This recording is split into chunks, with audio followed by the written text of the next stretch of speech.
I didn't work with Walter. I was his friend for a long time. And like everyone that knew Walter, I was always asked, what's he really like?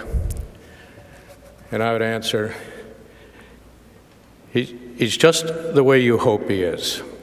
He was always, I thought, the same guy that most of America guessed he was. He was physically brave, and he wasn't afraid to show his emotions. He was generous, fun-loving, a courtly gentleman, and good company wherever we were. To steal a line from Melville, he was my Harvard and my Yale. I learned to think and appreciate and observe the world the way Walter did. I've learned how to handle my own very, very small celebrity, watching him enjoy with good humor and a smile and patience his slack-jawed admirers. Our happy friendship began years ago. We were hosting a fundraiser at my home down in the Chesapeake Bay. Walter and Betsy were the celebrity couple.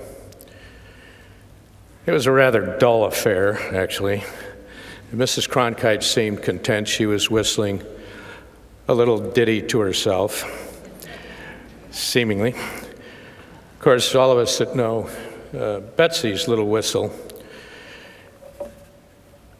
and the Uga horn on a nuclear submarine might herald the same concern. Betsy was done fundraising and ready to go down to the old Annapolis waterfront to visit a small 100-year-old saloon that I just happened to own. We had great fun that night and spent the next day on the water for the first day of a lifetime of sailing together. Visits to each other's homes, laughter, and lots of adventures. Walter and I sailed our boats side by side or shared the same deck for the next 35 or so years. We had the best seats in the house for the latest Broadway shows and did New York. And let me tell you, with Cronkite, that was quite a ride. The day would eventually come to an end. Walter stuffed 25 hours into the 24-hour day. And late at night, the call would come up the stairwell in the old brownstone up in Yorkville. Good night, old boy. Good night, Walter. Thanks for a great night. We flew to the country house in the vineyard, watched the sunset. We dined with presidents and explored the Caribbean by sail. The family folded me into their life, and I became a trusted and comfortable member. By the way, sailing with Walter on Winty was not for the faint of heart. Walter loved the sea, and when more timid stayed ashore, we left our secure mooring and set sail, usually a lot of sail. Wind, sea conditions, bah. Hoist all sail, pointer seaward, and away we would go. With sturdy Windy going full tilt, lee rail under, spray flying port and starboard, the brave crew hanging on for dear life, Walter, hunched over the helm, would catch my eye, grin, and over the racket of the wind, holler, sensational. Standing at the wheel of my beautiful old bald eagle, tucked in close astern his boat, reading over and over Winty, Edgartown, painted on her stern. I confidently, I should say, trailed Walter into probably every cove and harbor in Maine and New England as well. Walter knew them all and couldn't wait to share the beauty and perfection of a hidden cove and show them off as well to his Chesapeake friend.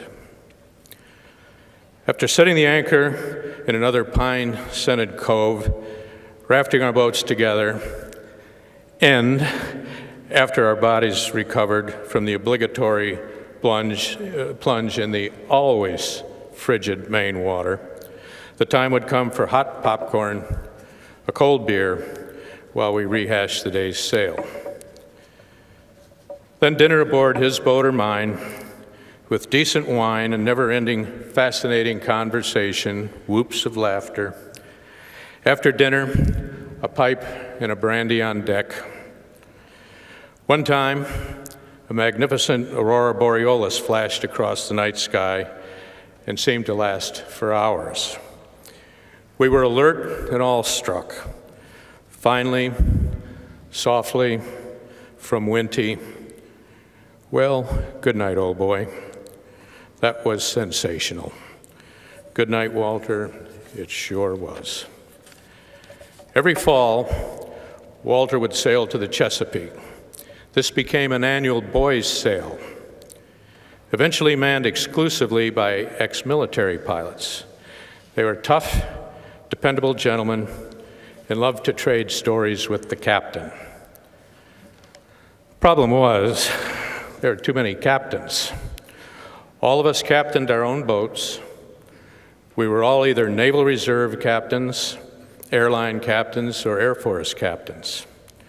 Captains from stem to stern of old Winty. So we commissioned Walter Commodore, captain of all captains in Nelson's day. And as you'd guess, Walter had no problem adjusting. The rank became commonly used among his friends and family. In fact, when I got the call that Walter lost his final battle, the message was, "The Commodore is gone." The Commodore and I sailed through a wild storm on a race to Bermuda. One year, just the two of us on deck while the storm sank the largest boat in the fleet. We shouted our life story to each other while we took turns at the helm. A lifetime friendship bonded that dark and stormy night. Walter was more than a crusty old sailor or iron pants editor, though. He had an antenna sensitive to friends' pain.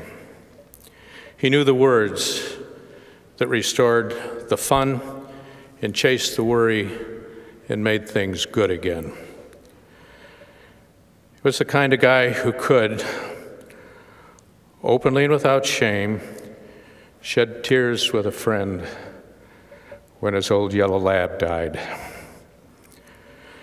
Now, my brother, my teacher, my shipmate and pal, it's time for me to say, good night, old boy. It's all been sensational. I love you and miss you so. Fair winds and following seas forever. Rest in peace, my dear old friend.